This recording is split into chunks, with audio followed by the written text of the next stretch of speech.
Here we're going to use the simple interest equation in the calculator along with a solver to solve this very easy simple interest loan problem.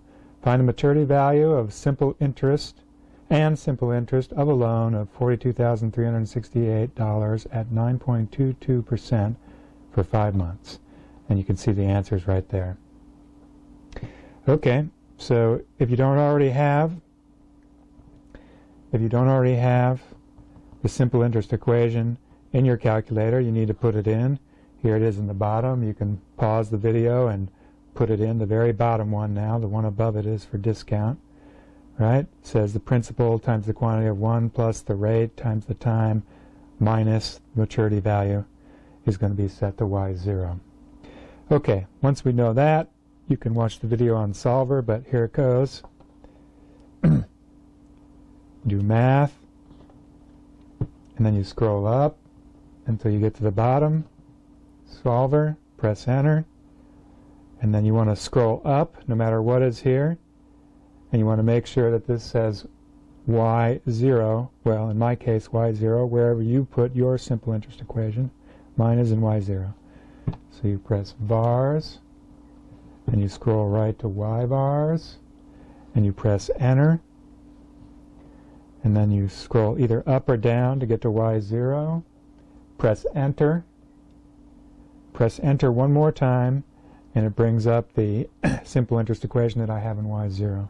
So now all I simply have to do is put the values in that were part of my problem. So if I type in, for example, 42,368 into the principal, and I type in 0.0922. Now my particular version of the simple interest equation does not automatically convert or percentage into a decimal, which is necessary in the equation, so I must convert it myself. So notice how I move the 2 decimal places over. Finally, the time is for 5 months. The arithmetic can be done right in the calculator, so if I do 5 divided by 12, I can get the year, the fraction of the year. Remember, the interest rates are always per year, so I have to enter in time in years in this. And now I'm all set. I'm on the line. It doesn't matter particularly what value is in here. It's just a guess. And then I'm going to press alpha, and enter, which says solve. You see it says solve right there.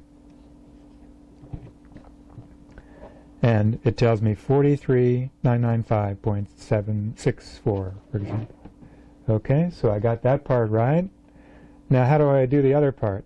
Well, my equation doesn't compute the actual interest. It computes the maturity value, but I'm very clever. Watch. If I go to just beyond the second decimal point and I start hitting the delete key, then I'll clear out everything else. And I can subtract off the principal, which is up above, minus 42,368.